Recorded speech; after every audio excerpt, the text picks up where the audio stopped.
Good evening, everyone. Good evening, everyone. And welcome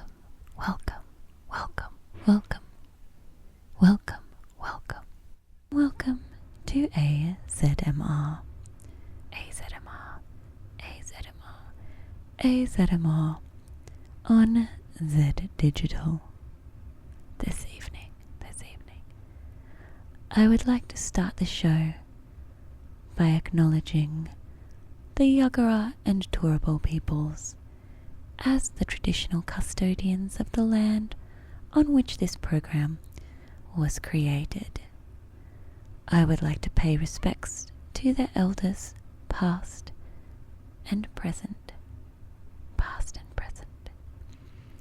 And I would like to acknowledge that sovereignty over this land was never ceded. We are on stolen land.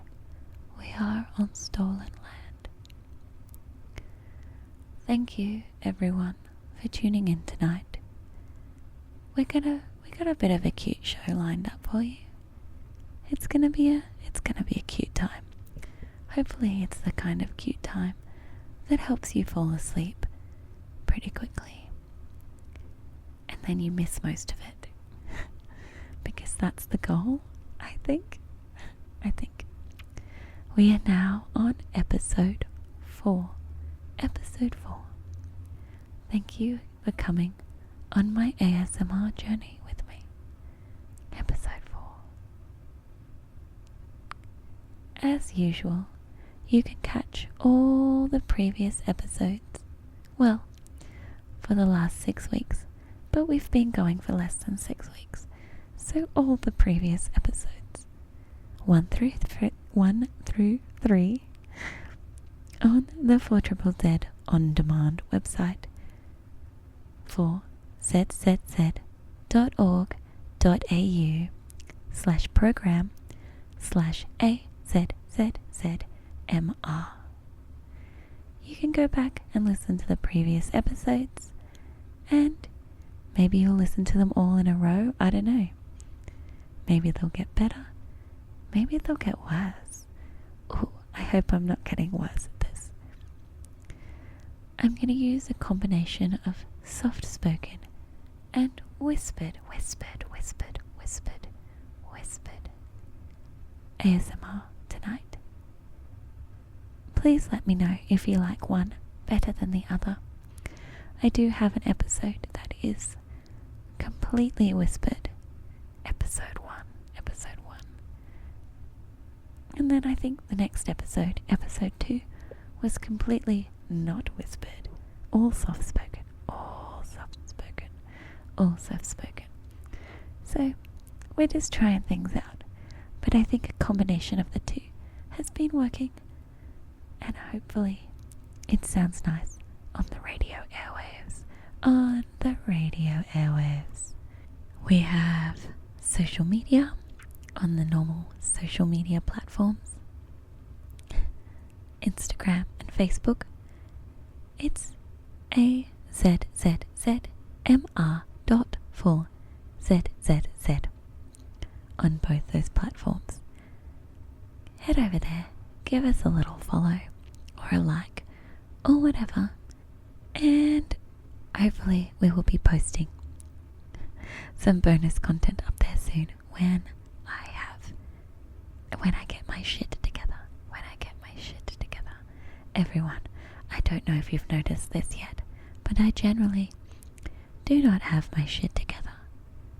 And that's why I'm here creating ASMR.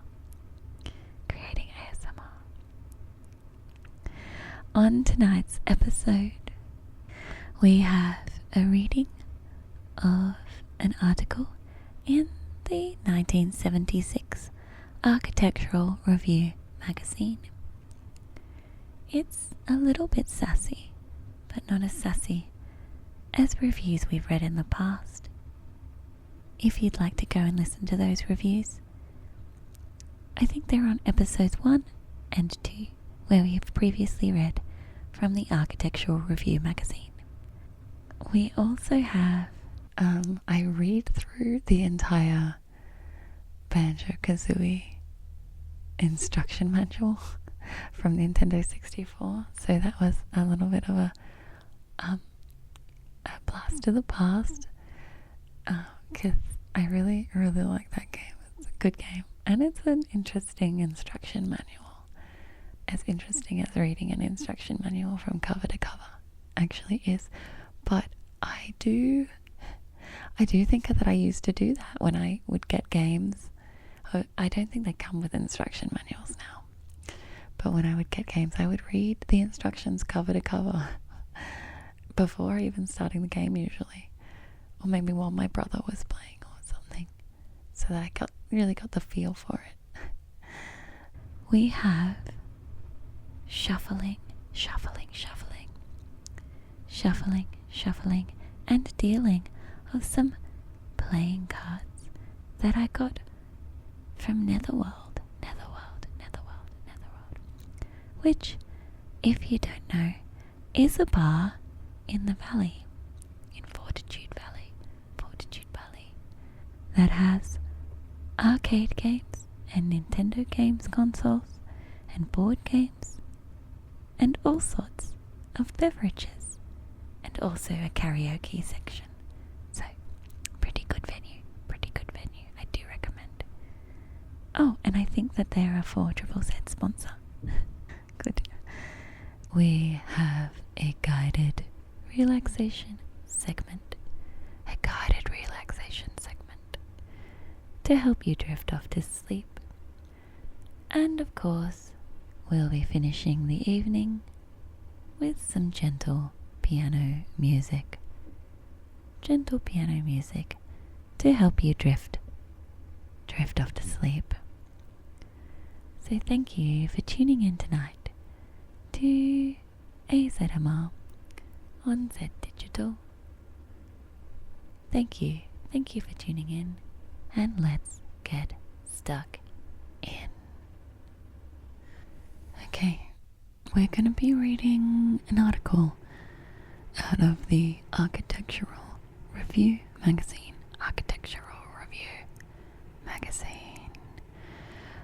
And this issue is number 952. June 1976. It also has a price on the front, which is 75p. Very, very expensive. Okay, so usually in these magazines, someone has feelings about something going on in Birmingham. And it doesn't matter how far back in time we go, we will find someone with feelings about Birmingham. This one might not be though, I don't know. Let's have a squiz. So the article is called A Nation of Bad Shopkeepers.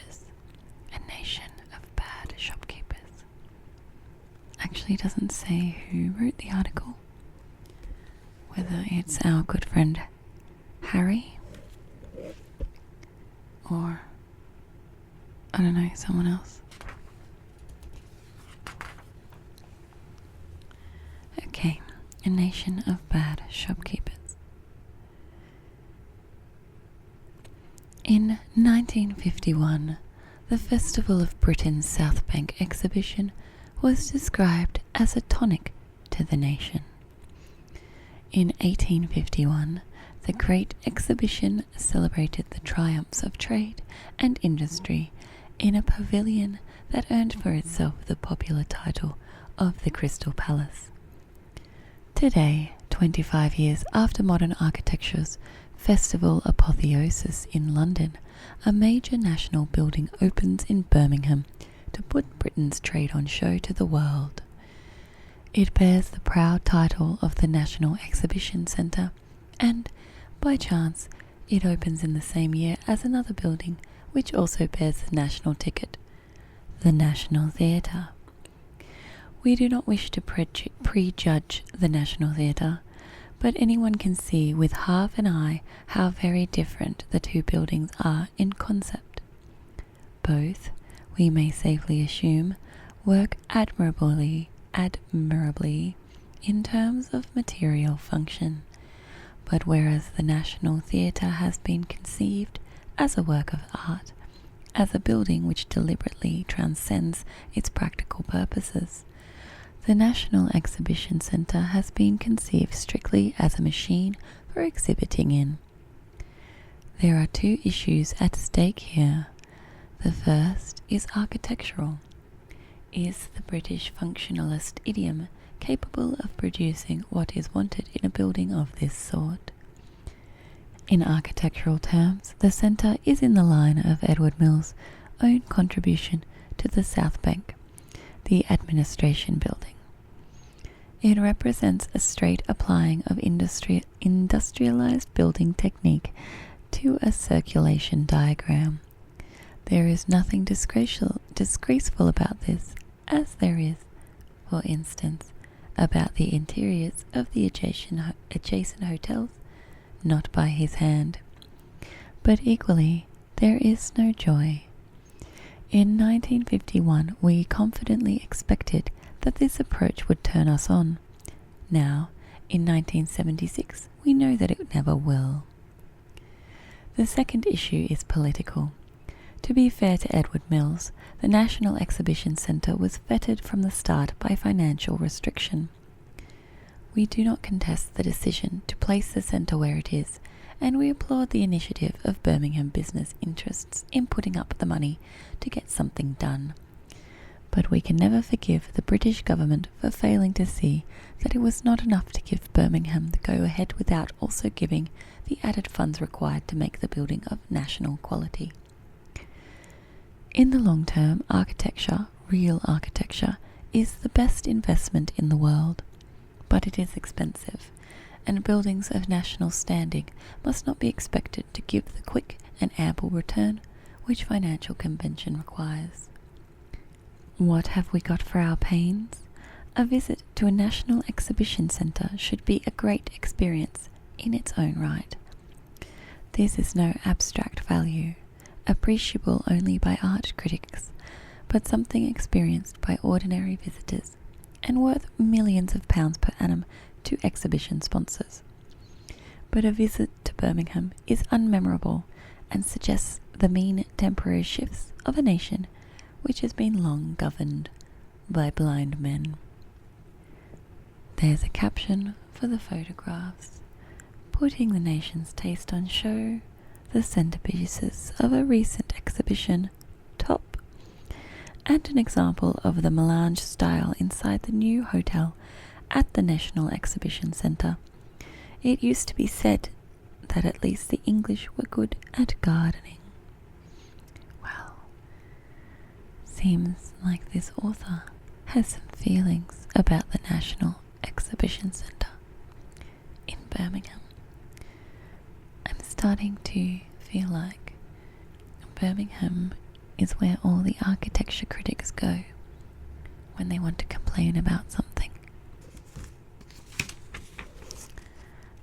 Oh, there is actually more of an article about their building in the following pages, which I didn't realize, with a lot of photographs, and I think that's still taking the same critical look at it. So we'll read a little bit of these captions and a little bit of what they say in the following pages. No one can deny that for too long Britain lacked a large exhibition centre where manufacturers could show all their products under one roof. The National Exhibition Centre undoubtedly fulfills the criteria of efficiency and convenience. The entire exhibition space is at ground level. It is air-conditioned, and the huge access doors open to allow lorries to drive straight from the motorways to the exhibition stands. A carefully designed system of underfloor ducts carry gas, electricity, water, waste, compressed air, and other services to every part of the large halls. The 11 hectares of exhibition halls are surrounded by parking space for 10,500 cars. A considerable tree planting program will ensure that the cars are well hidden. There is a new lake of 7 hectares. The total budget for the NEC was £44 million. As the illustrations show, it is the services and the servicing that have really determined the design of these buildings. The AR takes a tour of the main areas and describes what a visitor will see. If you come by train, your intercity pulls in at the new and grandly named Birmingham International. It is a strange experience to hear the train announcements in French and German echoing across the windy Warwickshire fields. The station shares the exhibition centre's industrial flavour of ribbed steel cladding. A bridge provides a direct link to the halls, although this bridge could have provided an exciting upper-level walkway with views into the exhibitions. The sale of illuminated advertising panels proved irresistible. Escalators, only 2, shudder down to the exhibition levels. Dusseldorf's travelators have a bit more style. At ground level, you are soon among the very basic finishes of the public areas. Advertisements compete with information signs all around the upper levels of these areas. At Dusseldorf, there is a feeling of a more carefully integrated design. If you arrive by car, your first view is likely to be a pretty distant one. Somehow Paxton had more presence.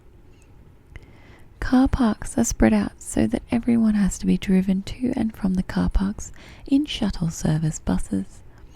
There could be quite a few waits in the rain. Your bus will deposit you under the canopy that marks the main entrance. This is the only attempt at bravura design. It is painted red. Dusseldorf's designers gave a bit more cover to visitors and had a bit more fun with the design. So they are comparing it to the Dusseldorf Exhibition Center in Germany. There are some photos. There are a lot of photos. There are also some photos of the Dusseldorf Exhibition Center, which is why it keeps mentioning it. Inside the main entrance area, temporary kiosks reveal to the departing visitor that he cannot leave the car park without paying £1, an expensive bus ride. Finishes here are serviceable and dreary, although some private firms have splashed out to relieve the concrete gloom. To help you find things, there are a lot of signs, all the official ones in a badly spaced Helvetica. Slip into the exhibition beneath the huge strips, which are a special colour code that apparently helps you to locate the entrance. Time for lunch, and despite all the newness, there is the inevitable British queue. Still, you can sit down and wonder who could have dreamed up that amazing lettering. In the self-service cafe, the plants were nice and the coffee was good. If you had opted for a pricier meal, the furniture design is actually worse, and no one seems to be able to conceive of a ceiling that is agreeable to look at. Despite the cold-setting asphalt finish that is meant to be easier on the feet than concrete, exhibition going is still exhausting, but someone has thoughtfully provided some homely park benches by the cobbles. And when the landscaping grows, there will be a pleasant shady garden, where a feature has been made of some exposed industrial pipes. Exhibitors and visitors will be staying in the 2 new hotels, which look as though they stand on an island. In fact, they don't, but that may be the factor that determined the Alcatraz style of the interior. Inside, all is hotelier's fantasy land.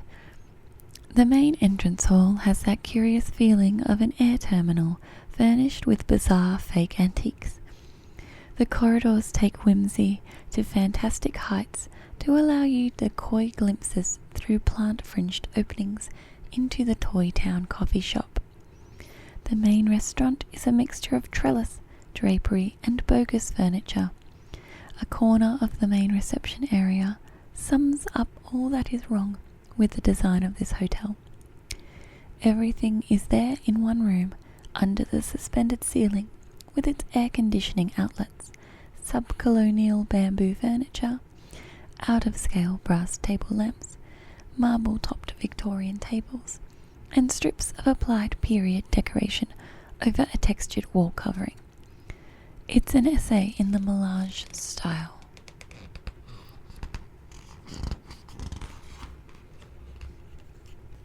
It still doesn't tell us who wrote this article, so I don't know who to attribute all these feelings to, which is a little disappointing, because I like to know the name of the person with the feelings. It's fine. It's fine. Thank you for tuning in to AZMR on Zed Digital. We've got more show for you. Let's kick on. Let's kick on. For the next part of the show, we're going to read the Banjo-Kazooie instruction booklet for the Nintendo 64. Pulled this out, like it's probably going to be cute. So we'll start with the table of contents. About the controller, page 2. The story, page 4. The characters, page 6. The controls, page 8. Special moves, page 10. Gameplay, page 16. Collectible objects, page 18. General features, page 22. The worlds, page 26. Notes, page 31. Warranty information, page 33. About the controller. Control stick function. The Nintendo 64 control stick uses an analog system to read the angles and directions of its movement. This allows precision control that is not possible using the conventional plus control pad. When turning the control deck power on, do not move the control stick from its neutral position on the controller. If the control stick is held at an angled position, as shown in the picture on the left, when the power is turned on, this position will be set as neutral. This will cause games using the control stick to operate incorrectly. To reset the neutral position once the game has started, let go of the control stick so it can return to its center position, as shown in the picture on the left. Then press Start while holding down the L and R buttons. The control stick is a precision instrument. Make sure not to spill liquids or place any foreign objects into it. Holding the Nintendo 64 controller. While playing the Banjo-Kazooie game, we recommend you use the hand positions as shown at left. By holding the controller like this, you can operate the control stick freely with your left thumb. Using your right thumb, you can easily access the A, B, or C buttons. Place your left index finger on the Z button on the back of the controller. Connecting the Nintendo 64 controller. To play Banjo-Kazooie, connect a controller to socket 1 located on the front panel of the control deck. If you change the connection during the game, you will need to turn the power off to make the connection active. This game is designed for one player, so only one controller is needed. Rumble back, rumble, rumble, rumble back. The Banjo-Kazooie game is compatible with the Rumble Pack accessory. Before using it, make sure to read the Rumble Pack accessory instruction booklet carefully. Make sure that the control deck is off when inserting the Rumble Pack accessory.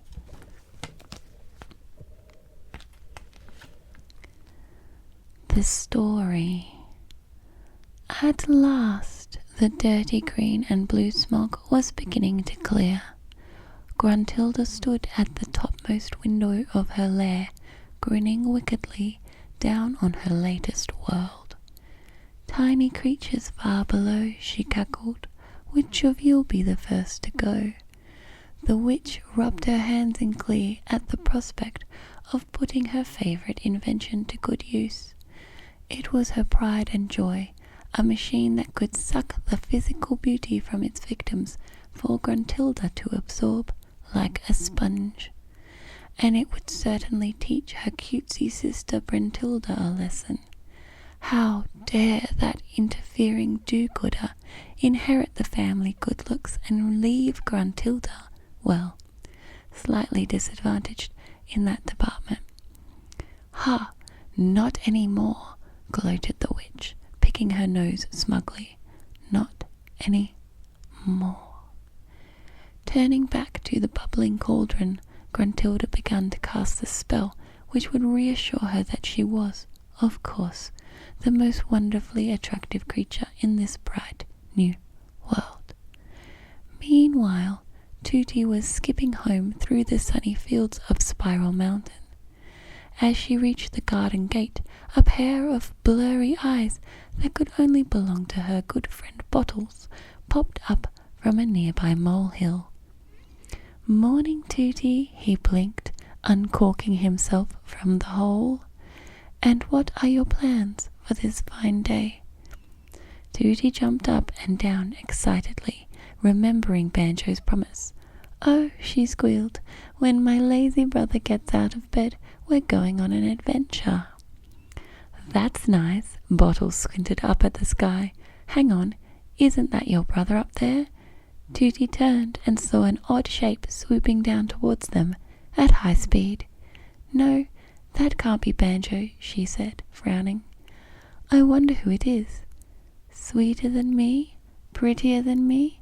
Impossible!" Gruntilda was so furious at the cauldron's words that she could barely control her broomstick, screeching with anger every time her boots clipped the treetops. "As cute as me, you stupid pot? For her own sake, I hope she's not." The witch sped recklessly on until her target finally came into view. Staring up at her from a field far below was the innocent young honey bear she'd seen in the depths of that treacherous cauldron. Gruntilda cackled. "I need those looks far more than she, and finally perfect I shall be," she cried, and sent the broomstick into a steep dive. Kazooie popped out of the backpack as noise erupted just outside the window. "Banjo," she squawked in alarm. "Banjo, wake up." The honey bear groaned and pulled a pillow over his head. "Ah, Kazooie, it's too early," came his muffled voice. "This is no time to be lazy, Furface," trilled the Breagle, swinging anxiously to and fro. "We've got trouble." Banjo yawned, rolled over, and fell out of bed in surprise as Kazooie's struggles suddenly toppled both the backpack and its stand onto the floor with a crash.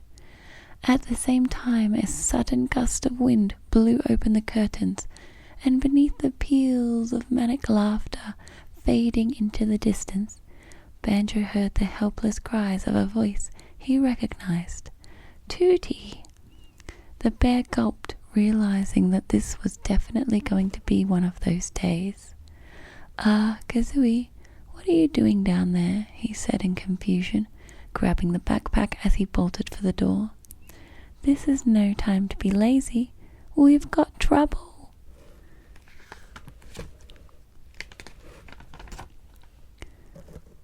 The characters. Banjo, A honey bear with a love of sleeping, swimming and even dancing when the mood takes him. Banjo has found life to be just too interesting for its own good since he found himself adopted by Kazooie. His Bree-girl friend just seems to attract trouble like a magnet. Kazooie. Unlikely as the partnership may seem, Banjo and Kazooie have been firmest friends since the day they met. Red-crested Bree-girls are notorious loudmouths, but at least there's plenty of truth behind Kazooie's boasts. She and Banjo together make an extraordinary team. Tootie, Banjo's little sister, as cute, sweet, and innocent as Kazooie is loud, brash, and shameless. Looking after Tootie is a full-time job for Banjo, as she tends to wander off as soon as his back's turned, so his feathered partner's love of exploration often comes in handy. Bottles. A good friend of Tootie, this chirpy little mole has never been too fond of the loud company kept by Banjo.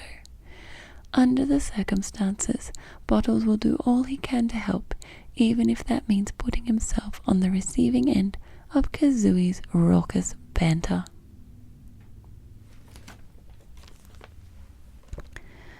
Gruntilda. She's selfish, spiteful, and nasty, and now she's on a mission to make herself attractive by stealing the beauty of other people. Unfortunately, Gruntilda doesn't seem to realize that she'll always be ugly on the inside. Or if she does, she really couldn't care less.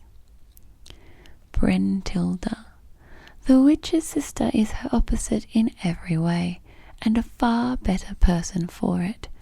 Unfortunately, even Brentilda's fairy godmother powers aren't strong enough to let her confront Gruntilda directly, so she offers all the help she can to Banjo and Kazooie instead. Mumbo Jumbo. A former teacher of Gruntilda's, this mysterious shaman was betrayed by his pupil before he could prevent her from putting his magic to bad use.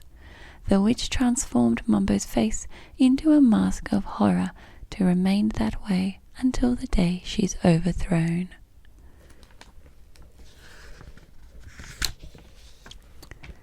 Controls. Basic movement. C up button and C down buttons changes level of camera zoom. Press C up once to view the action through Banjo's eyes, rotating the control stick to look around. Press C up again to return to standard view. C down toggles between two available levels of outside zoom. C left and C right buttons rotates the camera angle. L button, not used. Z button, behind, makes Banjo crouch. Use the control stick to rotate while crouching. Start brings up the pause menu. Control stick lets Banjo run, walk, and tiptoe around depending on how much pressure is applied. B button lets Banjo and Kazooie use one of their attacks. A button makes Banjo jump. Hold the A button longer to make him jump higher. R button. Press once to center the camera behind Banjo. Keep the R button pressed to lock the camera into this position until released. Pause menu options. Return to game, leaves the menu and continues the game in progress. Exit to Witch's Lair. Exits the current level and takes you back to Gruntilda's lair. View totals. Brings up a status report showing the number of jigsaw pieces, musical notes, and special honeycomb pieces collected, and the game time elapsed so far. Use C left and C right buttons to view reports for separate levels, and the B button to return to the menu. Save and quit game. Saves and exits the game in progress.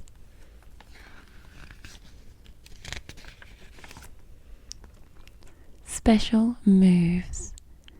Banjo and Kazooie have a wide range of more exotic moves to offer. Many performed individually and many more in tandem. Some have to be taught to you by bottles before you can make use of them. Others require the use of an item, pad, or both. The full list is as follows. Climbing. Banjo can climb trees, poles, pipes, and plenty of other things simply by jumping onto them and using the control stick to clamber up or down. Pressing the A button allows him to release his grip and jump off at any time. Swimming. Normal control stick movement automatically switches to surface swimming when Banjo enters a deep enough pool of water, but he can also dive beneath the surface by pressing the B button. There are two styles of underwater swimming. Holding the A button down lets Banjo kick his feet and maintain a steady speed, while pressing the B button causes Kazooie to spread her wings and give her partner a boost. Pressing the A button in mid-boost acts as a water break. A blue oxygen meter appears on the left of the screen while Banjo and Kazooie are underwater, so there's no excuse for running out. Feathery flap. Without actually breaking into flight, Kazooie can use her wings to extend the range of Banjo's jumps. Pressing the A button to jump and then press the A button again in mid-air. This can also be used to control Banjo's descent by holding the A button down while falling. Forward roll attack.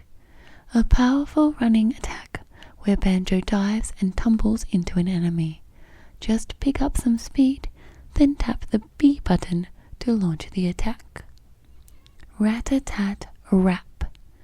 Causes Banjo to jump and Kazooie to pop her head in a flurry of sharp pecks. Press the A button. It says button. Press the A button to jump, then the B button while in mid-air. A useful attack when you want to keep Banjo just out of range of the enemy, and it can also be used to hit objects or enemies just above Banjo's head. Flap flip. Kazooie uses her wings to help Banjo somersault, lifting him to areas too high for just a normal jump. Hold the Z button to crouch, then press the A button to jump. Use the control stick to steer in mid-air. The longer the A button is held, the higher you spring. Talon trot. Kazooie can give Banjo a break by carrying him around for a while. Press and hold the Z button, then press the C left button to extend the Breagle's legs, continuing to hold the Z button down while she's running. Releasing the Z button reverts to normal control. Not only can Kazooie move more quickly than Banjo, she's also capable of climbing much steeper slopes. Beak barge. Combines a shoulder charge from Banjo with a lunge from Kazooie for a strong sliding attack. Press and hold the Z button, then press the B button to barge. Also a handy trick here and there for overcoming tougher bad guys and smashing obstacles out of the way. Big Buster. Banjo and Kazooie pool their strength in a forceful air-to-ground stomp. Press the B button to jump and then the Z button while in mid-air. This move can also be done from flight. This is useful in any number of situations, not just baddie bashing. Hold the B button down for maximum attack range. Egg firing. Gather up a supply of the blue eggs, then Kazooie can use them as handy missile weapons. Press and hold the Z button, then press either the C up button to fire a shot straight ahead or the C down button to fire a bouncing shot to the rear. Like many other moves, these are often used as much in puzzle solving as they are in attack. Shock, spring, jump. The green shock spring pads found throughout the game allow Banjo and Kazooie to reach heights that even the flat flip won't take them to. No extra items are required. Just stand on the pad, hold the A button down, and get ready to do some mid-air steering. The height of the jump can be altered by releasing the A button as Kazooie springs skyward. Flight. The red flight pads are your starting point for getting the Breagle airborne. Press the A button while standing on the pad to see the pair launch themselves into the air, then use the control stick to change direction, climb or dive, along with the R button for sharper turns. Hold down the control stick to hover and land. Pressing the A button in mid-air prompts Kazooie to flap her wings and gain height, but this uses up one of your supply of red feathers each time. Quick successive presses of the A button will see the duo reach giddy heights in next to no time. Both the Big Bomb and the Big Buster can be done in mid-flight. Big Bomb. Only available when Kazooie is flying, the Big Bomb is a lightning-fast attack which sees Kazooie clench up and hurl herself through the air like a missile. Press the B button during flight to trigger the assault. Like flapping, this uses up a single red feather every time, but it is necessary to defeat certain enemies and flip higher up switches. Wonder Wing. Golden feathers can work wonders for Kazooie's wings, turning them into a shield strong enough to render Banjo invulnerable. Pressing and holding the Z button, then press the C left button. That's the C right button to trigger the effect. Holding the Z button keeps the shield in action, but uses up golden feathers at the rate of 1 every 2 seconds. Stilt Stride. Finding a pair of wading boots lets Kazooie carry Banjo across parts of the level that would normally be impassable. The piranha-infested waters of a Bubble Gloop swamp, for instance. The Stilt Stride is automatically activated when you pick up a pair of wading boots. Press the B button at any time if you need the effect to end before it wears off naturally. Turbo Talon Trot. Triggered by finding the running shoes in the same way that the Stilt Stride is triggered by finding the wading boots. This powered-up version of Kazooie's basic Talon Trot provides the burst of incredible speed that you might just need to reach your destination on time, and can, like the Stilt Stride, be brought to an early end if necessary by pressing the B button. Gameplay. Training area. Spiral Mountain, the peaceful corner of the country that Banjo calls home, acts as a training ground where you can experiment in relative safety with the moves taught you by Bottles the Mole. You'll meet this helpful little critter for the first time just outside Banjo's front garden, and from then on you can call him up to give you a quick lesson by simply standing next to any other molehill and pressing the B button. If you want to be able to use any more moves than the basic jump you start off with, you're going to have to earn them. When you're ready to leave the peace and safety of the Spiral Mountain area, simply head for the mountain itself and follow the winding path to the top. There you'll meet Bottles for the last time in this area, and he'll tell you whether or not he thinks you've learned enough to see you through the perils ahead. Bottles' burrow extends far further underground than you might expect, so don't be surprised to bump into him as you explore later levels. He's got plenty more tricks up his sleeve than those you've learned in Spiral Mountain. structure and progress. Gruntilda might be ugly, but she certainly isn't stupid. It's an unfortunate fact that her lair does a very good job of keeping out anyone who might try to meddle with her plans. Finding an entrance to the lair is no problem, but from there you'll find that climbing closer to the witch's hideaway at the summit isn't quite so easy. Exploration of the areas open to you will uncover two main types of doorways that need to be dealt with, as well as a couple of other interesting features unique to Gruntilda's domain. Jigsaws. The jigsaws that you'll find on the walls of Gruntilda's lair aren't themselves doorways, but completing one will open up a previously locked entrance to another world. It won't always be an entrance. It could be a grill, a trapdoor, or something even more exotic, but don't worry about not being able to find it, as finishing each jigsaw triggers a cutscene which shows you the entrance in question being unlocked. To insert any pieces that you've collected into a jigsaw, simply stand on the floor pad in front of it and press the A button to slot in one piece at a time, the Z button to slot in all the pieces that you own, stopping automatically when the jigsaw's filled, or the B button to abandon the idea.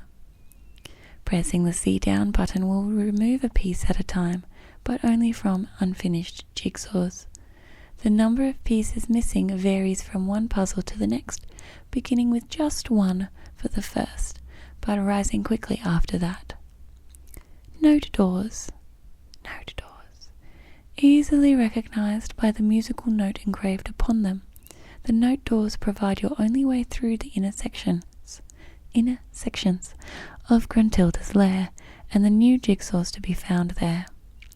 You'll soon see that no amount of force will open them, and this is where the notes scattered throughout each of the levels come in. The number etched above a note door tells you how many notes you need to get through. If you've gathered enough, it'll switch open without a hitch. Warp cauldrons. At certain points in Gruntilda's lair, you're likely to stumble across one of these handy fixtures, which can save you a lot of trekking around by zapping you instantly from one part of the world to another. Warp cauldrons come in coloured pairs, so to make use of the warp, you first need to locate both cauldrons of the same colour. Then all you have to do is jump into one, and in the blink of an eye, you'll be whisked through the warp to pop out the cauldron at its far end. Spellbooks. In her haste to get Tootie bundled safely away in her penthouse den, Gruntilda failed to notice that she was dropping her precious spellbooks along the way. As a result, there are 3 of these left abandoned somewhere on the path through the witch's lair. They're well worth seeking out, as each book contains a single powerful piece of magic which will almost certainly increase your chances of making it to the top. Collectible objects. Don't be put off by the sheer range of items available for Banjo and Kazooie to pick up on their travels through the various game worlds. Everything has a purpose, and it won't be long before you'll know instinctively what you need and when you need it. Jigsaw pieces. These are the most important items of all. Without them, you won't be able to open the doorways from Gruntilda's lair to further game worlds. You'll find the first piece soon after entering the witch's domain, and from then on there are 10 to be found in each world. Whether they're held by other characters, hidden in hard-to-reach places, or waiting to be earned at the end of tricky puzzles, Banjo and Kazooie are going to need your help to dig them all out. Musical notes. Unfinished jigsaws may block your path to new worlds, but it's the note doors which prevent you from reaching the higher parts of Gruntilda's lair itself. Each note door will only open when Banjo's collected a high enough total of musical notes from elsewhere, and with 100 to find in each world, he'd better get searching. Jinjos. 5 of these spirited creatures have been captured and hidden in each world by the grumpy Gruntilda, who took offense at their happy, helpful nature. Find and release all 5 to be rewarded with one of that world's 10 jigsaw pieces. Eggs work well as extra weapons for Kazooie and also form part of the solution to many of the game's puzzles.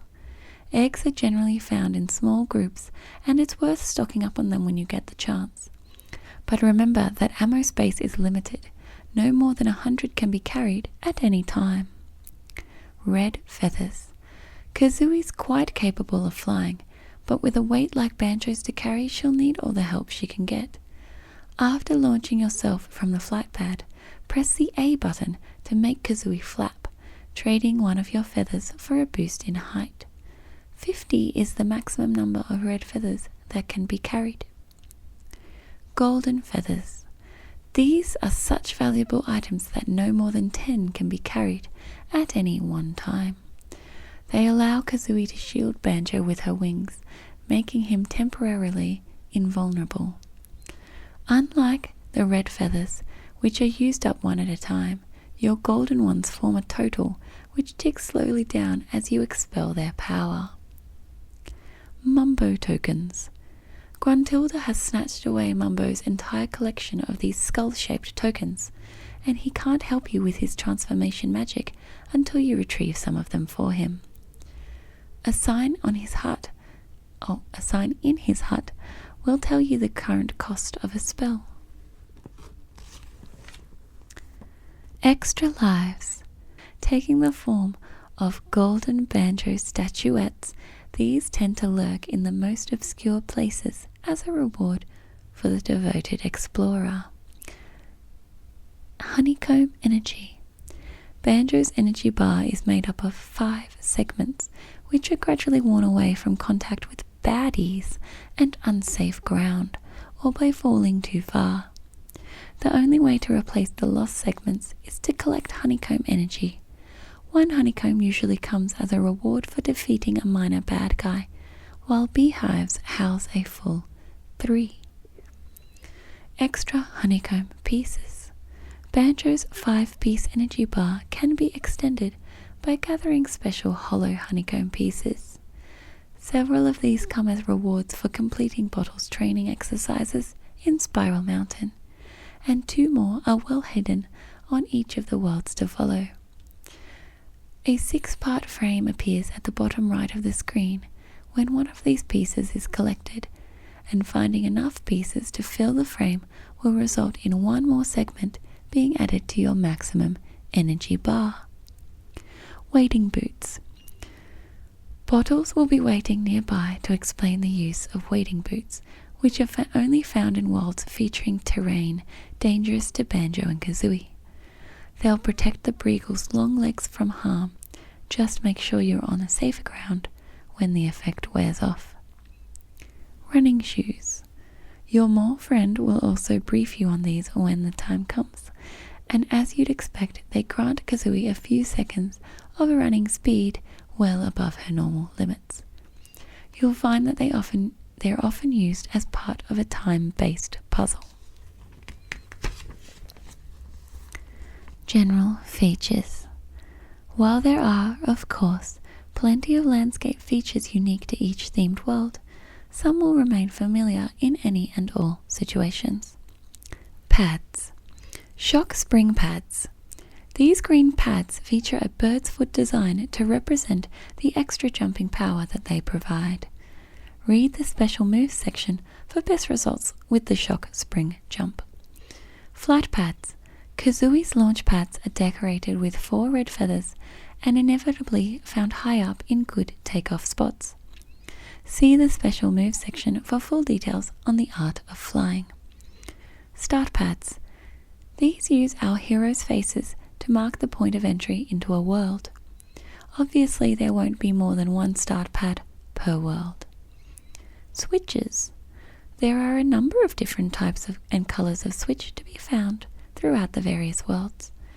Plain switches generally open up doors or rearrange parts of the scenery so that you can reach new areas. In addition to these and the 2 other most common switches, see right, You'll occasionally find other types unique to certain worlds, so just remember that all switches are activated in the same way, by the use of a well-timed big buster. Jigsaw switches. These useful switches reveal a puzzle piece in the nearby area, but also bring up an egg timer in the bottom left corner of the screen. You've got to reach and grab the jigsaw piece before the timer hits 0, or hike back to the switch and try again. Witch switches. There's a single witch switch to be found in every world. These also reveal jigsaw pieces, but this time back in Gruntilda's lair rather than the current world. Pay attention to the cutscene when you trigger a witch switch to see where the piece appears. Molehills. It seems like there's nowhere Bottles can't go, but you can hardly complain when he's doing all he can to help you. Stand next to a molehill and press the B button for his latest hints, and pay attention as they're designed to help you through a nearby tricky situation. Beehives. If things are getting desperate in the energy department, look for a beehive.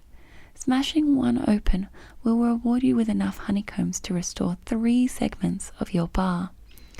They're the best source of energy in the game, but be careful. They're not always unguarded, and like most other things, they won't regenerate until you've left and re-entered a world.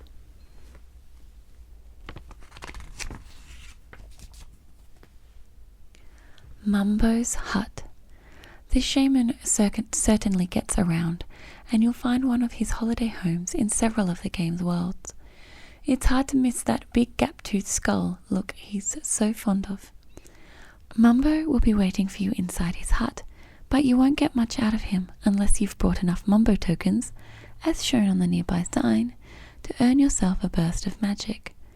Some of the jigsaw pieces have been hidden so cleverly that it'll take the talents of a native animal to find them, so it's just as well that Mumbo Jumbo specializes in transformation spells.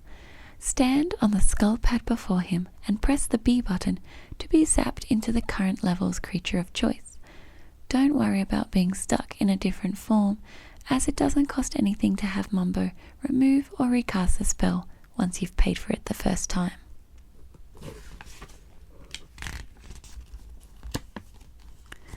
The Worlds. Gruntilda's Lair.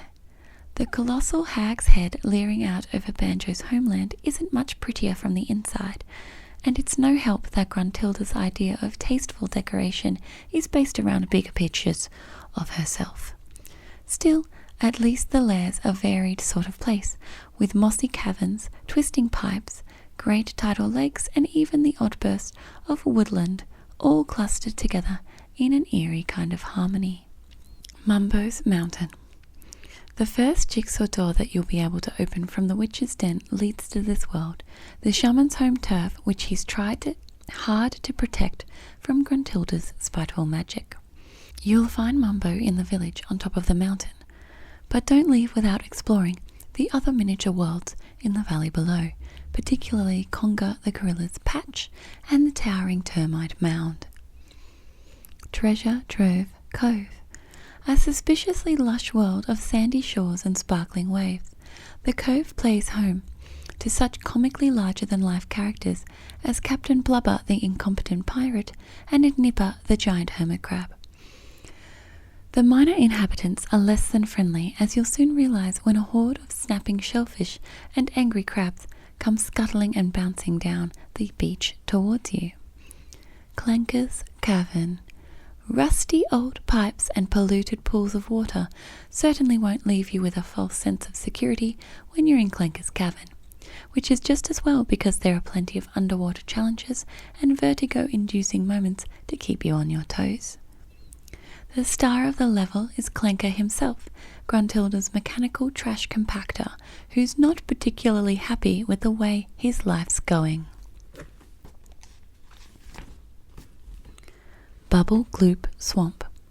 This is where things start getting really unpleasant. Bubble Gloop Swamp is dank, smelly, and dangerous. Definitely Gruntilda's kind of place. There are friendly faces amidst the gloom. However, you'll bump into Mumbo and the famous Tip Top Choir, among others, which will hopefully make up for your dealings with the piranha, poisonous swamp frogs, and greedy Mr. Vile the crocodile. Freezeezy Peak.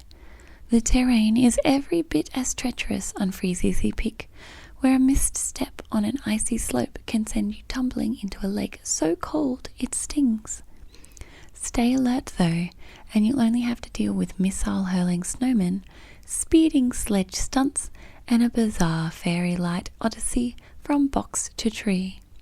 Still, at least Boggy the merry old polar bear is around to keep your spirits up. Gobi's Valley. It's out of the refrigerator and into the fire. I would say out of the freezer since it's like snowy, but anyway. It's out of the refrigerator and into the fire as you plunge into this desert world where even Gobi himself is finding the heat too much to take, and this coming from a camel. Takes shelter in the Ancient One's pyramids and meet Ruby the mysterious snake charmer. But beware the superheated sand and mummified hands lurking under the surface when you venture back out into the sun. Mad Monster Mansion. Night has fallen permanently around the creepiest mansion house in existence, giving it a reputation which is entirely well deserved. The whole place is crawling with ghosts, skeletons, bats, and worse. Searching the old chapel, basement, grounds, including the graveyard, and mansion itself is a hair-raising business. But there's no backing out now if your heart's set on rescuing Tootie.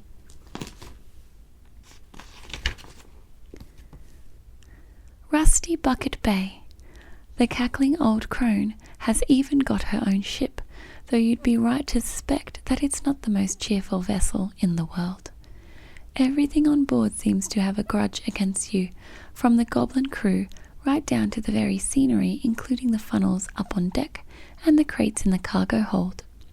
So be on your guard when exploring the ship and its surrounding harbour. Click, clack, click, click, clock, wood.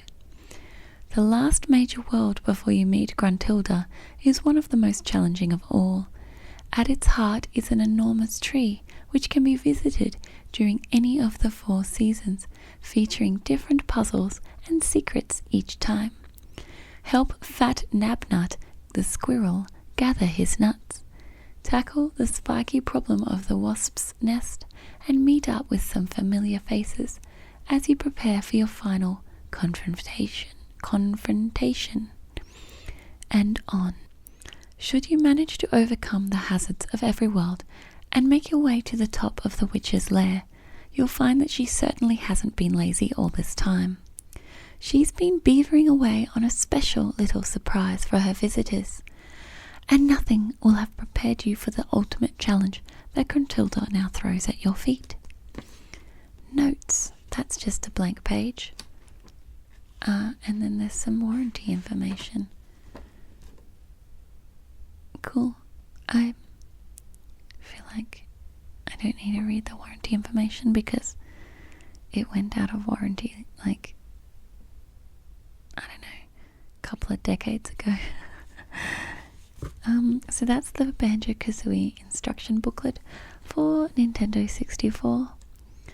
I hope you enjoyed that. It definitely was, I guess, a blast to the past, and I do want to play Banjo-Kazooie now, which, you know, is a really good game. And it's got a lot of, I really like the worlds. I remember the first time I played it, I was very young, but I was like terrified of Clanker's Cavern. I went there and like tried it once and immediately drowned, and then I was like, I can't do this. It's too hard. I can't steer underwater. I just can't do it. And so I just like, I think I managed to avoid that whole level the first playthrough, and there was enough to get me, because I'm pretty sure when Clanker's Cavern opens up, Bubble Gloop Swamp opens up as well, or you have enough pieces or something, because I probably had collected like everything from the first and second worlds. So I yeah, I went straight to bubble, or like I did it and then was like, no, no, no, I'm not doing this. And went to Bubble Gloop Swamp and then just bypassed Clanker's Cavern. But the booklet said that it only got hard at Bubble Gloop Swamp. Well, excuse me, not if you're, a small girl afraid of drowning, I guess. Which I don't think was particularly a fear, but in real life, but it was definitely a fear in the game. Thanks for listening to AZMR on Zed Digital. I think I might go play some Nintendo after this. Cool. Most of the next part of the program is going to be a lot of sounds. ASMR sounds. ASMR sounds. We're just going to be dealing some cards and shuffling some cards, shuffling and dealing and shuffling and shuffling and shuffling and shuffling and shuffling and shuffling. I have a set of playing cards from Netherworld.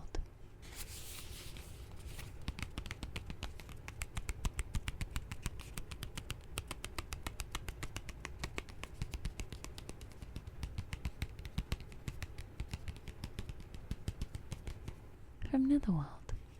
It's a reddy orangey packet. It's got playing cards written on the outside and the Netherworld logo and some skulls, because skulls are cool. Card design by Art Rats. I think I got this as a prize for one of my Halloween costumes. I actually think it was Mr. Oogie Boogie, because I vaguely remember putting this in my big kind of tummy sack. I had a big tummy sack, which was in between the layer of hessian on the outside and the black fabric on the inside, which I actually think was an old sheet, now that I think of it. So let's have a little squiz at these cards.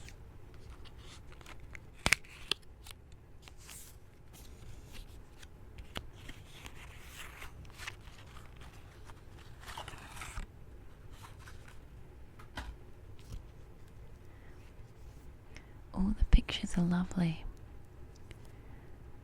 Oh, there's a queen, which is the Queen of Hearts. She's an old lady riding on a crow, and she's holding a rose.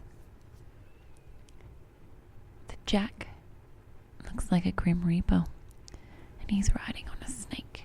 He's riding on a snake. He's riding on a snake.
truly shuffled.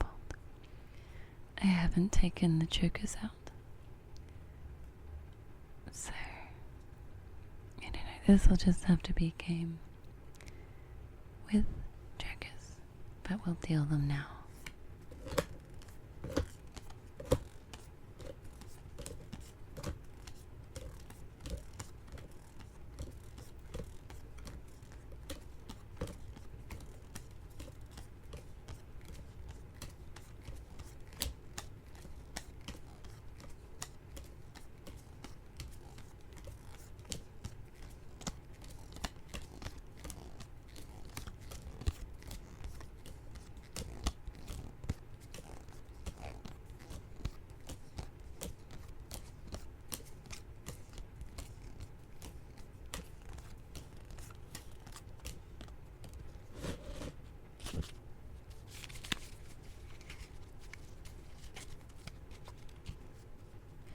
Okay, we're going to need to shuffle them again now.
Okie dokie. Now we're going to sort them by suit. King of clubs, 8 of clubs, Queen of spades, 2 of spades, 6 of hearts, 9 of spades, Queen of hearts, 10 of spades, King of spades, 8 of hearts, 7 of hearts, Queen of clubs, King of diamonds, Joker, 3 of spades, Jack of hearts, Ace of diamonds, Joker, 5 of spades, 10 of diamonds, 4 of clubs, 4 of spades, 5 of hearts, Jack of diamonds, Queen of diamonds, 10 of hearts, 5 of clubs, 2 of diamonds, 9 of clubs, 6 of clubs, 6 of spades, 7 of spades, 9 of diamonds, 2 of clubs, Jack of clubs, Ace of hearts, 8 of diamonds, 6 of diamonds,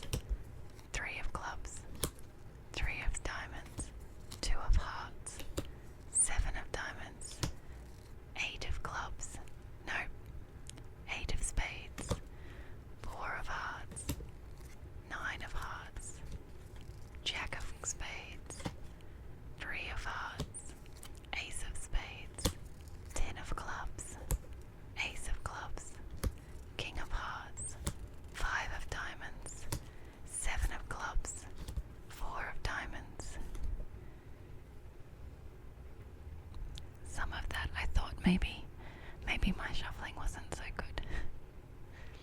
That's okay, we'll shuffle again. Gonna shuffle again.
Tuning in to AZMR on Zed Digital. That was card shuffling and dealing noises. I hope you're feeling very sleepy, very, very sleepy. It's time. It's time to go to sleep, I think. It's time to go to sleep, I think. I'm gonna put them away now. Away, away, away, away. Are you feeling sleepy yet? Is it time think it might be time to go to sleep. The first thing I'm gonna need you to do is get yourself somewhere comfortable. Pop into bed. Tuck yourself in. The weather has been a bit cooler lately. We're heading into winter. Well, it actually already is winter, but because I'm in Queensland, it doesn't feel very wintry. Where are you? Does it feel wintry there? Do you need to tuck yourself in further? Get an extra blanket. Make a pile of blankets on top of yourself. Feel the weight of those blankets. Feel the weight of any pets you may have lying on top of you or on top of your blankets that are on top of you. Maybe you have an Oodie or a Lettermart branded substitute. Maybe you like to lie that on your body as you sleep because it's so heavy and warm. Maybe you like to have a hot water bottle or one of those wheat bag critters that you pop in the microwave and heat up for a minute and then they're all warm. I've got one of those. It's in the shape of a sheep. It's really cute. I got it from the Lettermart. Time to tuck yourself into bed. Maybe it's warm where you are. Maybe you don't need any dooners at all. Maybe just a top sheet. Or perhaps you've just got your leg out, just one leg, to regulate your temperature. Regulate your temperature. Sometimes it's nice, even when you're all rugged up, to have that little leg poking out, just so that you know you exist in the world and you're not buried underneath so many layers of blankets. Well, it's time now to forget about the world. Wherever you are and whatever the temperature, it's time to get comfortable. Have as many or as few dooners on you as you like. Let's get comfortable. And we're going to take some deep breaths just to help us get into that state of relaxation. So first, we're going to breathe in together. And as you breathe in, I want you to feel that air going deep into your lungs and filling you up all the way. And as you breathe out, feel yourself sinking further into your bed or into your couch or chair or whatever you've chosen to be most comfortable in. So let's breathe in together.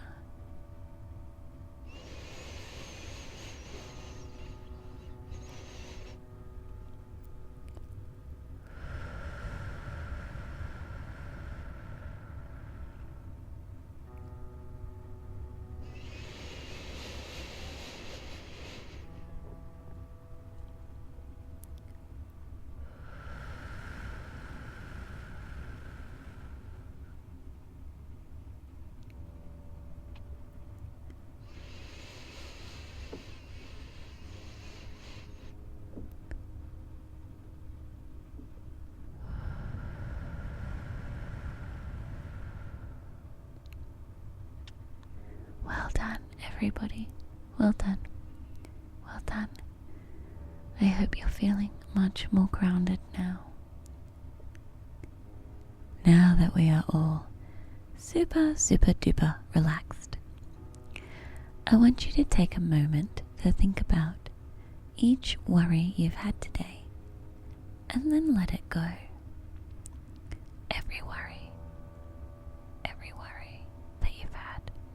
unless you've already let it go.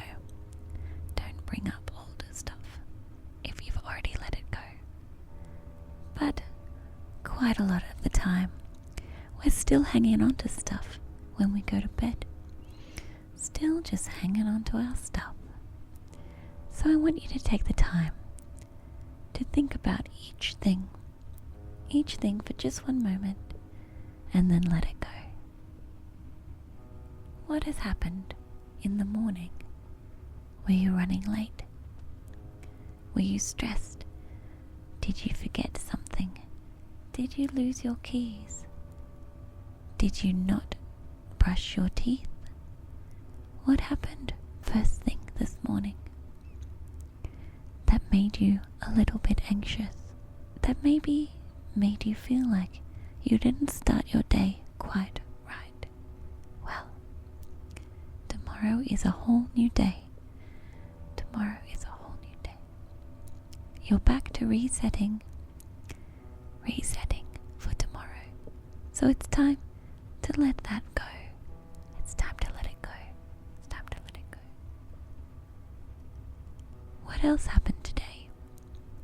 Did you miss the bus? Was it because you were looking for your keys? Was it your own fault for fluffing around or taking too long to say goodbye to your pets? Well, it's already happened now, so we can let that go too. Maybe you stumbled a little bit walking to the bus stop. Maybe you felt embarrassed because all the motorists would have seen you. How embarrassing, how embarrassing. But that's fine, because they're in the past, and no one will remember. So I want you to take a moment to think about each thought of each thing that happened today that you can't quite let go of. And I want you to give it up to the universe. Take one of your worries, take it right now, and give it up. Give it up. Give it a moment's thought, and then go, no, you're not going to bother me tomorrow. You're not going to bother me in my sleep. I'm going to give you up before it's time to sleep. And now there's another thought, another worry, another thing that occurred. Well, we're going to think about it for one moment, but then now it's time to give it up. It's time to give it up. Give it up to the universe. We don't need that where we're going. Where we're going to sleep. It's going to be a lovely sleep without all the worries. Without all the worries. And each time you think about something, I want you to feel a different part of your body relax further as you let it go. So you're thinking about a worry, and now your left foot is relaxing as you are letting it go. And as you think about another issue, well, your right foot is relaxing as you are letting it go. Is there a thing on your to-do list that you didn't get done? Well, your left knee relaxes as you let it go. Was there another thing? Did you forget to do the dishes or forget to wipe the kitchen benches? Well, it's time to let it go and feel your right knee relax. Are you anxious about something that you did or said today to someone else? Maybe you were just awkward and uncomfortable, and you're thinking about that a little bit too much. Well, it's time to let that go and feel your chest relax. Feel your chest relax as you let that go. Maybe you felt like you inconvenienced someone,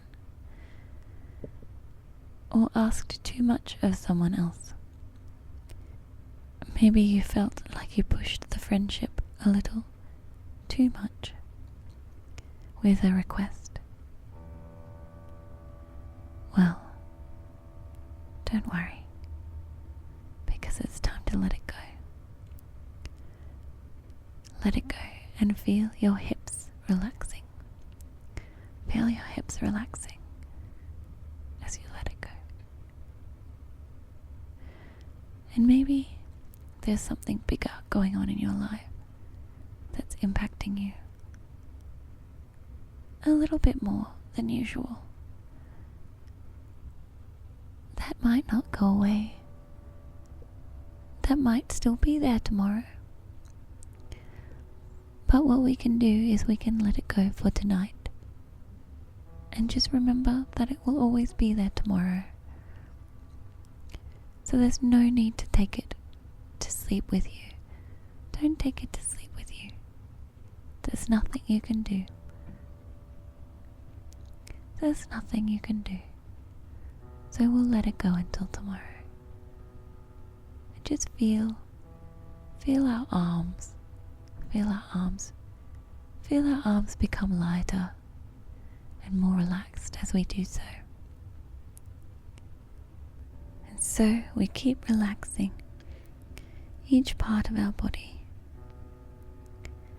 as we're letting our thoughts go, as we are letting our worries go.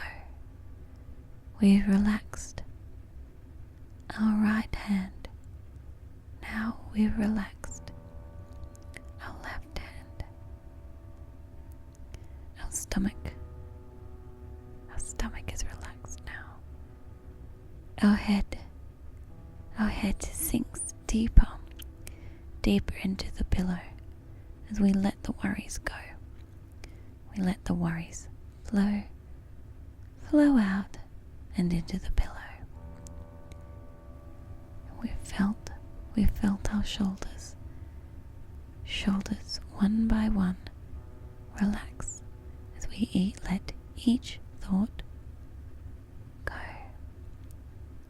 so that all of our legs and all of our arms, our body, our head, and everywhere feels like it's sinking deeper, sinking lower, as we let all of our cares for the day go away. We don't want them anymore. We don't need them. We're going to sleep. They can't hassle us in our sleep. We're only going to have dreams of lovely things.